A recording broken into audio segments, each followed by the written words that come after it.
ეროვნული ბანკი პრაქტიკულად თავის მართლების რეჟიმზეა გადასული. ქვეყნის მთავარ ფინანსურ ინსტიტუტში რამდენიმე საათის წინ გავრცელეს განცხადება, მას შემდეგ რაც ამერიკის შეერთებულმა შტატებმა დაასანქცირა საქართველოში დარეგისტრირებული ირანული კომპანია. თუ ეროვნულ ბანკს დავუჯერებთ, მათ ასეთი კომპანიის საქმიანობის შესახებ ინფორმაცია არ ქონიათ, არც ლიცენზია ჰქონდათ გაცემული იმისთვის, რომ კრიპტოსაქმიანობა განეხორციელებინა ირანულ კომპანიას და შესაბამისად, როგორც ეროვნული ბანკი ამბობს, ისინი ზედამხედველობას საერთოდ ვერ გაუწევდნენ ასეთ კომპანიას. ამავე განცხადებაში ეროვნული ბანკი დასცენს, რომ ზოგადად კრიპტოსაქმიანობა ქვეყანაში მკაცრი კანონით რეგულირდება. და რადგან ამ უკანასკნელს თავადვე ამბობს ეროვნული ბანკი, დავსვით კითხვა ეკონომისტებში, რამდენად გამართლებული ან რამდენად შეიძლება რომ ეს თავის მართლება ჩაითვალოს გამართლებულად და განცხადება, რომელიც ეროვნულმა ბანკმა გაავრცელა. ეკონომისტები საუბრობენ, რომ ეროვნული ბანკის ასეთი პოზიცია მიუთითებს პრაქტიკულად იმაზე, რომ მათი მოსაზრებით ის საკუთარ ფუნქციას ვერ ასრულებს და მარეგულირებლის ფუნქცია აქვს დაკარგული ეროვნულ ბანკს. ამიტომ ეკონომისტები მიიჩნევენ, რომ ახლა კითხვებზე პასუხების გაცემა ნათიათურნავამ უნდა სცადოს და რომ პარლამენტში უნდა დაიბარონ ის დამატებით ახსნა განმარტებებისთვის.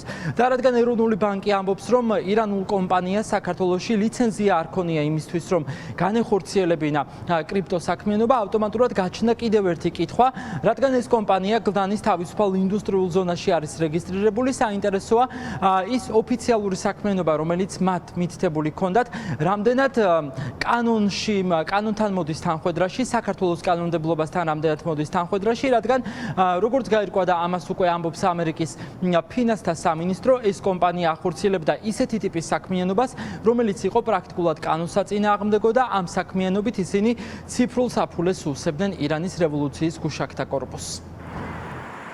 ეროვნული ბანკის განცხადებიდან ვიგებთ იმას, რომ ეროვნული ბანკი პასუხისმგებლობას იხსნის იმდენად, რამდენადაც მის დაქვემდებარებაში მყოფი, ასე ვთქვათ, სუბიექტი არ ყოფილა ეს კომპანია, მაგრამ ეს ვერ იქნება ვერანაირად თავის გასამართლებელი საბუთი იმდენად, რამდენადაც შესაძლებელია ვიღაცა საერთოდ რეგისტრაციის გარეშე აკეთებდეს კანონსაწინააღმდეგო საქმიანობას, თუმცა ასე ვთქვათ, ეს არ აძლევს იმის უფლებას, რომ მან თავისუფლად გააგრძელოს რაღაცა რიგი კანონსაწინააღმდეგო საქმიანობა. აქედან გამომდინარე, როგორც უკვე ვახსენე, ეს განცხადება არის უბრალოდ თავის გამართლების საშუალება. რაღაცა ტენდენცია მივიღეთ აი ამ кейსების გათვალისწინებით, რომ ქვეყანაში უცხოური ვალუტის ერთ-ერთ მთავარ შემოდინების წყაროთაც სწორედაც აი ესეთი გაურკვეველი წარმომავლობის ფული იქცა.